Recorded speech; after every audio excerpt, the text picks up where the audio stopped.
All right, what's up, guys? Welcome back to another episode of the Living the Dream podcast. Today on the show, we have Heather Markel, who is a full-time travel coach, best-selling author, and she just did her first TEDx talk. Heather, how you doing? I'm great. How are you? I'm doing great. Thanks for asking. And we like to jump right in. So if you could start with Cool. telling us a little bit more about yourself and what you like to do for fun, that'd be great.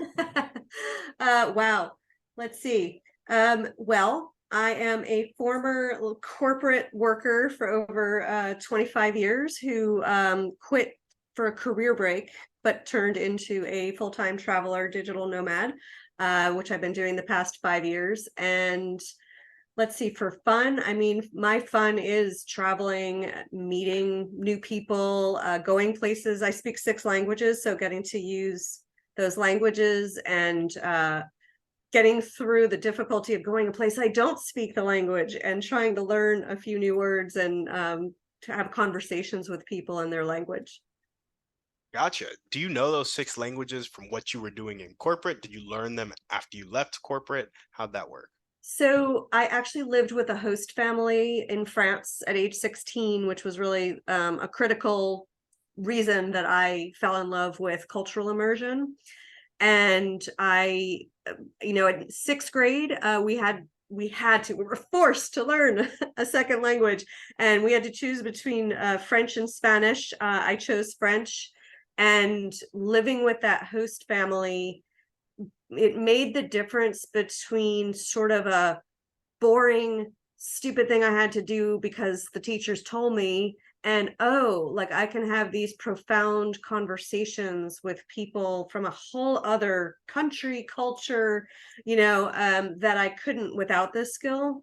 And once I learned that and fascination and passion, I used my college electives to study as many languages as I could, and then started living in other countries to pick up more languages. There we go. So you kind of got ignited with the passion for it when you were 16 and spent college studying and traveling to learn some more of those Yep. and kind of stuck with. That's so interesting because I studied Spanish for about 8 years and know none of it.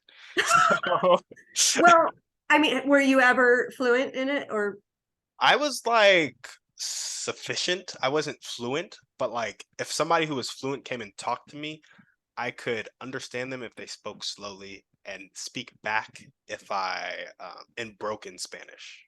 so my theory of language, and I think this applies to everyone, even the people that say, "Oh, I'm terrible at language," is that we were all babies at some point, and whatever language you do speak today, you didn't know when you were born. You heard people say a lot of words and you figured it out. So, ergo, you can figure out any language if you just believe it. And especially if you have a language in your past that you haven't used, I find if you go back to the country that speaks it and you just go and you just force yourself to only talk to people in their local language, you'll pick that thing back up within weeks. Yeah, yeah. I agree actually. No arguments there. Well, tell us a little bit more about jump, your career in corporate and your jump from corporate to being a digital nomad. So I, you know, bought into the whole concept that life is about you work really hard and then one day you retire and then you get to enjoy your life. It did. I tried that. And I did all of the traditional life things. I got married. I hope to be promoted, all that stuff. And at some point, I life was just really disappointing. I was married. I realized I married the wrong person for me. And having the courage to divorce him was, you know, really hard. And then realizing I was in this job where I'm like, oh, like I wasn't just unhappy in my marriage, like work isn't happening either. I realized over time I just felt completely out of alignment with what I was doing. But when I looked for other jobs, you know, the descriptions like, get to You be want a part of a hobby? team, right? It's like, oh, you can do accounting, you can sell to our Fortune 500 customers. I'm like, none of this really lit my fire. And so I ended up becoming certified as a personal coach or professional coach in 2008, and started my entrepreneurial path. And it eventually became a business coach business where I was out earning myself in my business coaching over my corporate job, which was like mystifying. Yeah. And so I thought, all right, I'm going to quit my corporate job for my business. This is great. Except to get to the point, because I wanted to bring myself, to the six figures, and um, to do that on top of a corporate job, I burnt out. So I realized, after years of debating whether to quit my job, I realized I wasn't quitting my job for another job. I wasn't quitting my job for my business. I was quitting my job for myself, because I had actually just completely lost touch with who I am, what I want to do, all of those things. And I needed some time for soul searching. And because it was pre-Great Resignation, I did try to get a sabbatical, but the thought process back then was that sabbaticals are for like family and medical leave, not personal development. So I quit. I figured 3 to 6 months, I'll go out in the world, and then miraculously I'm going to come back and know exactly what job I want, and I'm going to pick right back up. But I ended up falling in love with doing what I loved. So I somehow just went all in, packed up my apartment, and kept going. And so now it's not business coaching, is it? So business coaching is part of what I do, because sometimes clients who want to travel full time want to start a business or want to grow a business. But my main focus right now is the full-time travel coaching, which is really about helping people with the money, the mindset, and the mastery that they need to handle sort of the emotional and the personal and the financial logistical information that they need to be able to transition to traveling full time, which they can now do with their job, right? Working remotely or without their job if they choose that. Yeah, for sure. Well, tell us a bit more about your motivation. What really gets you up and keeps you going every day? I love when I can inspire other people. I think I'm intellectual, so I love like intellectual stimulating conversations with people, especially when I meet someone who clearly has a dream that they're really excited about, and for some reason they've become disillusioned and kind of think like, this is a really great dream, it would have been cool if, but I've made peace with the fact that that's just a dream and this is life. And I'm like, whoa, let's back up there. Like, just having the discussion with them about like, why can't you make this dream a reality? And those conversations are really fun. And I used to, before I quit, I found myself going to networking meetings and talking to people, and what do you do, what do you do? And I would constantly meet these people that were clearly miserable. Oh, I'm an accountant. And so my second question to them was, and what would you rather be doing? So I just love really connection, and conversation is what gets me going. Connection and conversation. There we go. I love it. I think I am similar in that I love having the conversation about what people actually like to do. Hence the podcast. Yes. Asking people about their dreams and goals. That's a good thing. Yeah, I have always hated small talk. Like, I just Yes. really, I'm just like, why are we talking like this? Why are we even talking to each other if we're not going to talk about anything? I have a really hard time with like the same. I Small talk to me is about being polite, and I'm all for politeness, except even when like if I just called you and I'm like, all right, so I want to ask you a question about this, like your website, and that's why I'm calling. I feel this sort of like, hey, how are you? How's your day? I feel like I have to ask those questions, and it's not that I don't want to hear the answer, but I also feel like um I guess it's in a way about building connection, but to stay in that shallow area isn't fulfilling to me. Exactly. Those shallow connections, honestly, aren't even worth it. And Yeah. so when you really look at it, and you even said like it's to build connection, I think small talk is only effective when you've gone deep first and you have like intertwined your lives, intertwined your hearts. And then it's like, yes, I really do want to hear about what your day was and all the silly, stupid things that go on in your day. But if it's Yeah. like, if it's the first time I'm meeting you and I'm like, oh, what's a highlight of your past week? It's just like, what? Yeah. It's like, Exactly. Yeah. so anyway, yeah, I completely agree with you there. Love having deep conversation. Let's jump into your dreams and goals now. You love hearing about other people's dreams. Tell us about some of your dreams, vision for your life. Yeah, so it's funny because I think when I was in corporate, you know, life is about what's my bucket list? Like what are my goals? And I don't think that way anymore, right? Because in corporate or in a job that you're just getting through so that you can one day retire and enjoy yourself, uh, you start making these plans like, okay, I've got 2 weeks vacation or 4 weeks vacation, whatever it is. And that's my time frame this year to get this stuff done, which no wonder nobody gets it done because that's not very long. But I feel like what I want now is bigger, right? So I look at I want happiness.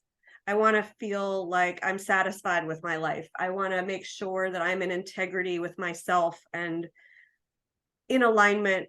Like the things that I do and the people that I surround myself with are all in alignment with who I am. Mm, I love that. And what are the top 1 to 2 skills you needed to develop to get to that point in your life, or need to develop to continue going? If you have skills you need to develop, I just didn't know if it sounds like you've Yeah, already developed them. I feel like it's I mean there's a few big ones like uh the courage to sit in the I don't know space. At least in America, I've noticed politicians and bosses and leaders in corporate have a very hard time saying I don't know, with some exceptions. I was lucky I got marooned in New Zealand for 2 years during the pandemic. So going from our American political system to Jacinda Ardern as the leader, who constantly she's dealing with a pandemic and constantly said to the media, I don't know the answer. I'll look into that. Or when I know the answer, I'll get back to you. And I was floored, right? So the same thing when you are looking for bigger objectives, right? Bigger life satisfaction. I think there's a lot of spaces where it's like, well, how am I going to do that? What does happiness mean? Like there's a lot of questions and you have to sit for a while and wait for the answers. So you need to be willing also to grow and recalibrate because when you're trying to pursue dreams, you're part of them. Like you and your dream need to be in alignment, which means as your dream grows, you must grow too and change. So I think that some of that flexibility, which I don't have in my body, but I try to have in the rest. And finally, I think believing in yourself, which like that faith is probably one of the hardest things to do. And it can falter. There are days you might believe in yourself and days you don't. Yeah, yeah, for sure. And what are the highest impact daily actions that you do personally to make sure that you're living in integrity with yourself and going after happiness and satisfaction with your life?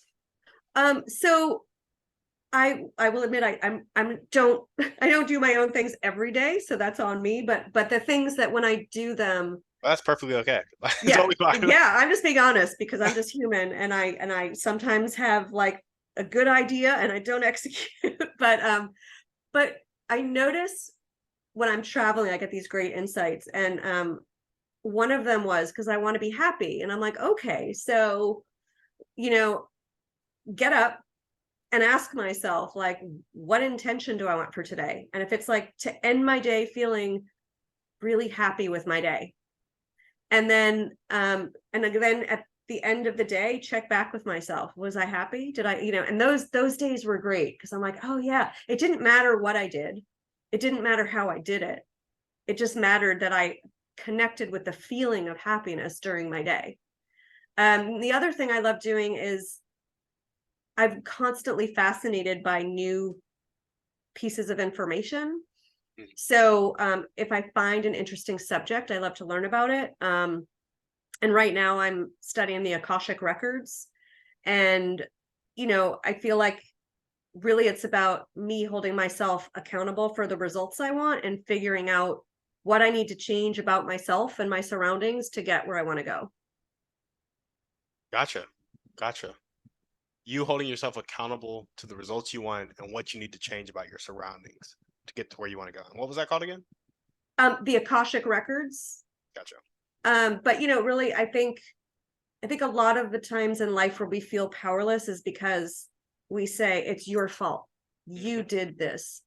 And I would have had this. I mean, I certainly I have my issues like where I certainly that comes in and then I have to take a breath and be like, okay, yep, you did something I consider wrong or out of integrity or whatever, but what was my role in this?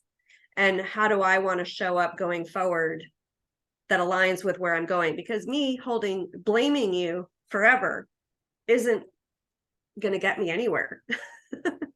Yeah. No, absolutely. I think extreme ownership is extremely empowering. It is. Yeah, for sure. Well, what character trait do you most need to develop right now to kind of make those they're not really dreams, they're more like the essence of your life to make those like Yeah. come true. So I feel like uh I need to develop more patience. Like I'm highly impatient. I'm a New Yorker. I'm a go-getter. Like if I connect to something I want to do, I'll have it done like within a few hours. Yep. Um and so when I come up, especially as we're talking about personal growth does not happen overnight. Doesn't It's That's very disappointing. I get really frustrated when I'm like, ah, okay, like I've done all this personal work and gosh, there's another freaking issue that uh, and then it's like, oh, how long is this one gonna take? So and then recognizing that I have done a lot of work and recognizing myself and acknowledging myself, I think are big things that I could work on along with the patience. gotcha. Gotcha. Acknowledging yourself. Trying to think if there's a word for that character trait. mm, self self empowerment, um self respect in some ways. Yeah, yeah, for sure. There we go. I'll write that down. Awesome. If there were one or two people you could meet right now, and this could be a specific person or a type of person, and they'd really help you take that next step, who would they be and how would they do it? Oh gosh, that's really a tough one. Like sometimes I think of like, are there like people's essences, spirits? I feel like probably there are some gods and goddesses out there love to hang out with. I've always loved Wonder Woman and Xena Warrior Princess, and Gotcha. Gotcha. um, I think like I don't know, someone like I know it's corny, but like Deepak Chopra and Oprah. Like I kind of want to go and have a glass of wine with them and sort of had a meditative, profound conversation with them over wine. There we go. There we go. I haven't uh, listened to a bunch of or read a bunch of Deepak Chopra's stuff, but I've definitely heard about him for Do you sure. know what it's like? If you ever listen to their meditations, I'm always like, oh God, like I just feel so soothed and so good. Yeah. There's also another one. I think his name is like Sad Guru or something like that. Don't know him. Yeah, he's pretty good. And who wrote The Power of Now? Why am I blanking on his name? Oh, is it Eckhart Tolle. Yeah, yeah, yeah. Yeah, he seems pretty cool too. He's a There's kid. a lot of really cool people out there. Uh-huh. Yeah, no, for sure, for sure. Well, awesome. Now we're gonna jump into our thriving three. Okay. And first question is, what's your favorite book, movie, or podcast? Pick one. I'm gonna go with movie. And the thing is, I've always, I mean, even in books, I've always been a fan of like fantasy because I love the stories where the main character has to overcome like the people that are talking them out of, like, they know what they want, the people are talking them out of it, and they're like, yeah, I'm gonna do it anyway. Yeah. So recently, like Moana, and I just recently saw Rava the Last Dragon, which was fabulous. And what really bums me out is I was watching it on like my flight to, I think, Florida, and so when we landed, there was still 10 minutes to go. Yeah. And so I'm like, all right, I've got my flight back in a few days. I'll catch the ending on the flight back. And then I got this email the day before, we've had to change planes and there's no entertainment system. Oh, So I'm still waiting for the last 10 minutes of Rava the Last Dragon. So clearly the universe felt I wasn't ready for the last 10 minutes yet, but one day I will be. yeah. The hero story is just that theme in a lot of these movies that are fictional. It just resonates with a lot of us because A, I think it's the story we all want to be living, and B, it's Yes. the story we see some humans living and like aspire to be like that. So Yeah. I get you. I get you. What's one way you like to take care of yourself?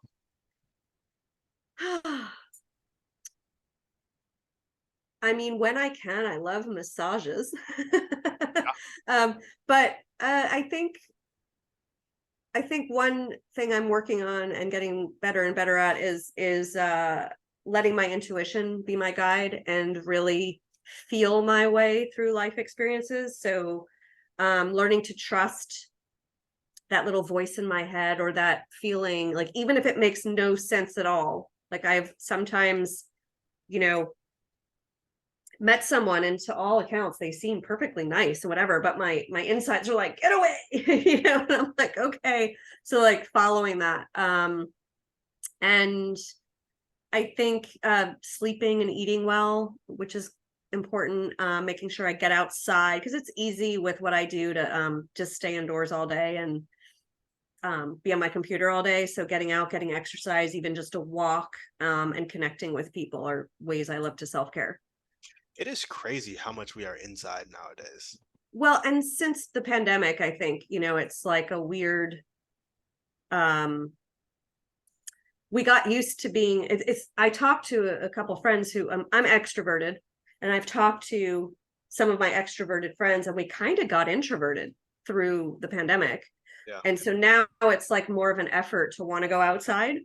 And I don't know that I like that. Like, it's like, who am I now? And uh the I just think it's really important as humans that we are in physical contact with people. And so that's why, like, traveling, I just got back from going through Europe and the Balkans, and it's interesting how differently we all handle the pandemic. And when I went to Europe, I actually got COVID like 2 days after I landed for the first time. And once I got it, it didn't seem so scary, right? And then I was able to spend the summer with my, you know, didn't have to wear a mask all the time, and it felt like life was normalized. And Were you in New York so during the pandemic? sorry. Were you in New York during the No, pandemic? I was in New Zealand. Oh, gotcha. Yeah, and there was like no COVID there, so it was weird to go from like no COVID for 2 years to like New York and then Florida. It was just very jarring. No, for sure. For sure. I can definitely see that. And what is one action step you can take right now or continue to take if you're already doing it to meet Oprah or Deepak Chopra? If I, oh, wow, an action step, like, oh, well, one easy action step would be just to like go and tell everyone in my network I want to meet Deepak and Oprah, and I'm sure somebody would know somebody that could connect me. So that's honestly the easiest way to do it. There we go. There we go. Spread it in the network. Yeah. Love it. Now we're going to jump into our final series of questions, and these can get a bit personal. So if you don't want to answer them, you don't have to. Just say, I want to pass. Totally okay. I always give that disclaimer, and I've had nobody take me up on it, so I might just take it out. But Well, it's good to let us know, right? Because then we have the choice. yes, yeah, exactly. And they do get a little personal sometimes. I can see somebody getting uncomfortable, but I've yet to meet that person. So you can still do it though, just because I said Okay, okay, no, I'm not answering any of the questions. awesome. Well, what is one limiting belief that continues to pop up in your life, if any? um, I'm trying to think how to say it as a limiting belief, but I'd say there's something that goes on for me around like, oh, I'm being forgotten. Uh like when I'm trying to get something done, I call someone and they say they'll call me back and they don't. Or, you know, I'm in a store and someone says they'll help me and then they wander off and it seems like they're not coming back, right? So I definitely at times find myself tapping into like, I have to like be like, okay, if they're not calling you back, I know you think it's about you, but it's actually because they're busy and they have their own set of events and things they're dealing with that have nothing to do with you. So, you know, just taking a moment. But yeah, I think that comes up for me a bit like that, oh gosh, I'm being forgotten kind of thing. Where do you think that comes from? Childhood for sure. Gotcha. Was it like was it something specific in childhood that you can nail, or was it just the general vibe of childhood? I think unfortunately my parents were just not emotionally available to me in my childhood. Gotcha. So I'm sure a lot of my current fears and limiting beliefs come from like not getting that emotional support that I needed when I was younger. I see. All right. Thanks for sharing. I appreciate Yeah. it. And what actions do you feel like reinforce this limiting belief? So you have the belief, it triggers some thoughts, that triggers some feelings, and then you act based on those feelings to get a result Yeah. that reinforces it. What are those actions? Oh gosh, I get triggered. Like, oh my, I laugh at myself sometimes because it's like, boom, here I am talking to you, and then this thing happens, and I'm like so angry, and I'm like, this is like kind of funny. Like, Yeah. so I think the actions that reinforce it are just when either someone says they're going to do something and they don't follow through. That just happened to me with a plumber who I had to call, who said he was going to call me back in 30 minutes and never did. So, you know, that it's like a plumber, who cares? But that's just the plumber who doesn't even know me, like, you know. And I guess if I actually say to somebody, you know, hey, this situation upset me, and their response is kind of like, well, get over it. You know, that will trigger it too. Gotcha. And when it's triggered, like, is it an angry outburst? Is it you going to like blow off some steam, exercising? Like, what are the actions that come as a result of those triggers? So I think a few, like I'll get emotionally really angry, really upset. I might cry. I might I'll start making up the story of the conversation with the person. That's like, I got to talk to them and they're going to say this and I'm going to respond like this. And I, you know, and it becomes this, I think Brene Brown like coined that really well, that's sort of like the stories that you make up in your mind. The I kind of get sucked into this vortex of crap, you know. And so I guess I just feel kind of disempowered, and it's this, the gift in all of the bad feelings and the ridiculous conversations in my head and all that is that at some point I'm able to be like, oh, I've just been triggered. Let's look at what's happening here. Where does this come from? And how is this not about you? How is this about me? Gotcha. Gotcha. I love that. And so when it starts to happen, you've gotten good at recognizing it. I've just been triggered, asking questions about how it's coming from you. Yeah. And it's so, and the other thing that happens, like there's also a difference if something triggers me live, like if I'm live with the person versus say over email or at a distance. Because Yep. if I'm live with the person and I'm being triggered, then I find I'm either trying to control my emotion, which means I either need to leave or change the subject or lash out. But if I'm at a distance, it allows me to do what I wish I had done when I was in person, which is just breathe and take a space and actually not respond at all until I've taken that time and space to distance myself emotionally and get to the core of what's happening, and then come back and have a more constructive connection. Yeah. Yeah, for sure. I love that. I think that's really an effective way to do it, especially breathing. Like oxygen just does something to us. One, keeps us alive, but two, Yeah. when you take a deep breath, like a really good deep breath, and you do multiple of them, it just has an effect on you for sure. Yes. Love it. Well, if you were to change that limiting belief of I'm being forgotten into an abundant phrase that really spoke to your heart, what would that phrase be? I think it's about, I look at it as I'm being given the opportunity to be able to experience and shift my integrity. Hmm. Because all of these triggers, like I said, the gift in them is it's pointing you towards a lesson that you need to learn, a pattern you need to shift. Because really it's about you. Like there, in fact, nobody really has the power to trigger any of us. Yeah. We're triggering ourselves. So so, if you want that peace and that um different experience, you have to change something, but it's not always easy to figure out what you have to change. Yeah. No, for sure. I'm right there with you.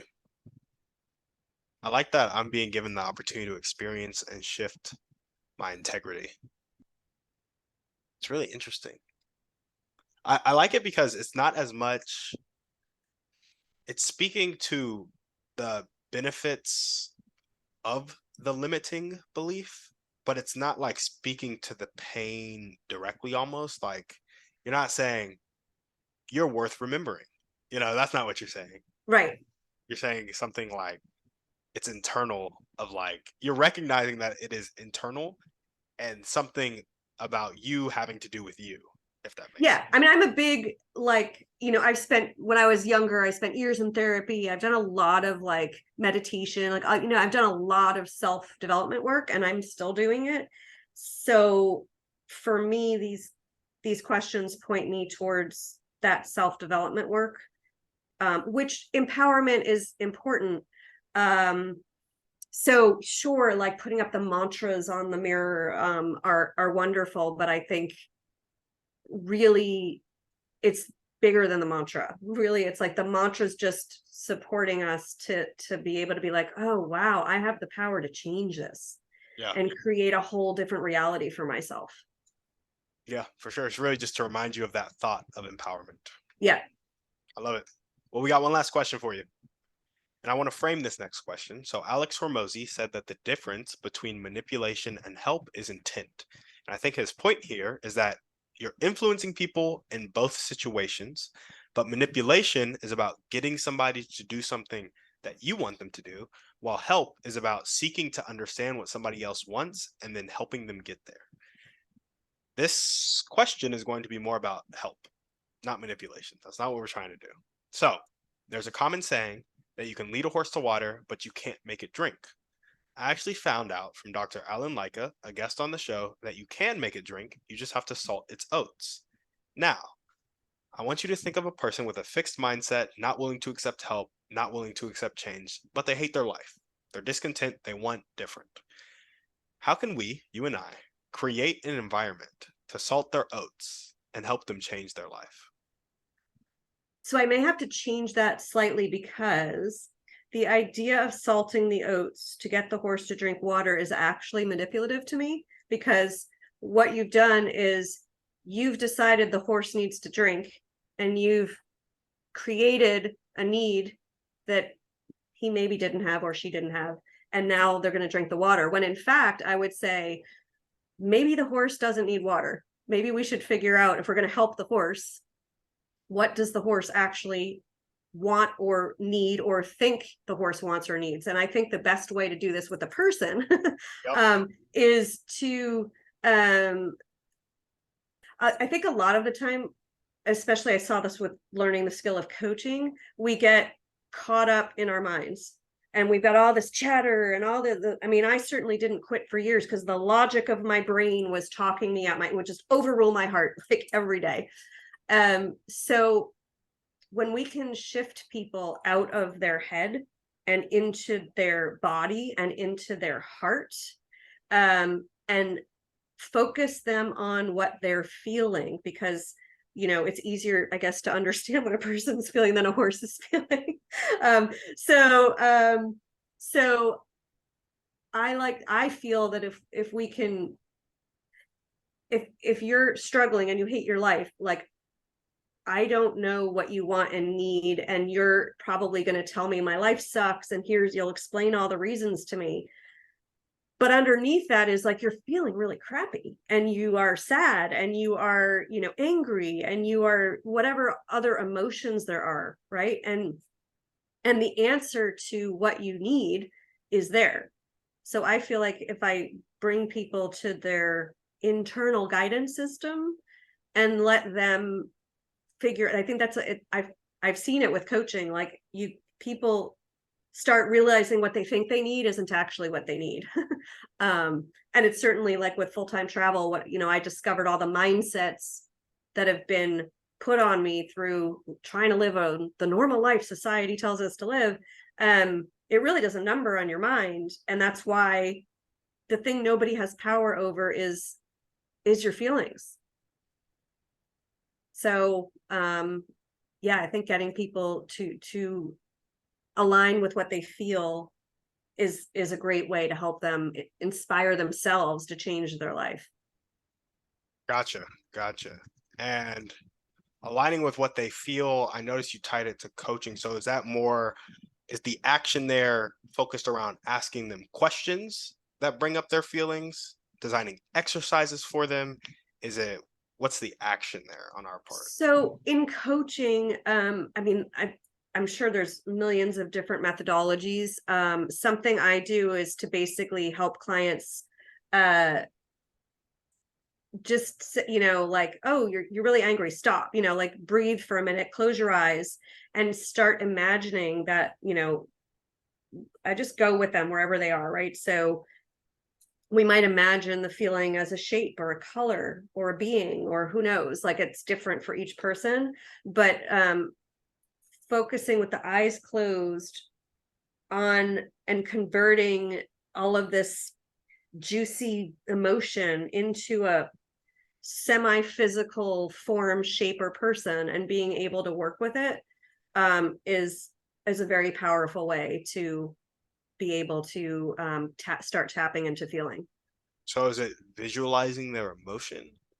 Is that what you would call it? What, like, I guess it could be. And there's so many, like, depending on clients I work with, there are different, some people don't do that. Some people are just like, no, I don't want to close my eyes. No, I feel too vulnerable, whatever. So there's another game where you can sort of be the voices in your head. So I guess the action would be either to, I guess visualization is a good word, like kind of visualize and sense the feeling, or talk out the different voices in your head and embody them, and find out like what they're both fighting for, because usually the conflicting voices in the head actually want the same thing, but they don't realize it. There we go. Well, awesome. Heather, thank you so much. That's all we got for you. Awesome. Well, this was fabulous. I didn't expect such like a deep conversation, but I loved it. Yeah, no, I really enjoyed it too. Is there anything else that you want to chat about before we sign off? Wow. Well, there's so many things. um, you know what? We'll be on here for another hour, so I will say I do, but I'll leave it for next time. There we go. There we go. Well, awesome. Heather, thank you so much for coming on the show. Thanks for having me. Of course. And if you guys are listening to this and you loved what Heather had to say, make sure to go check her out at fulltimetravelcoach.com. We will also have any other links that she wants to send you guys to in the show notes. So it'll all be there. you'll be able to get all of Heather. Thank you guys for watching the show.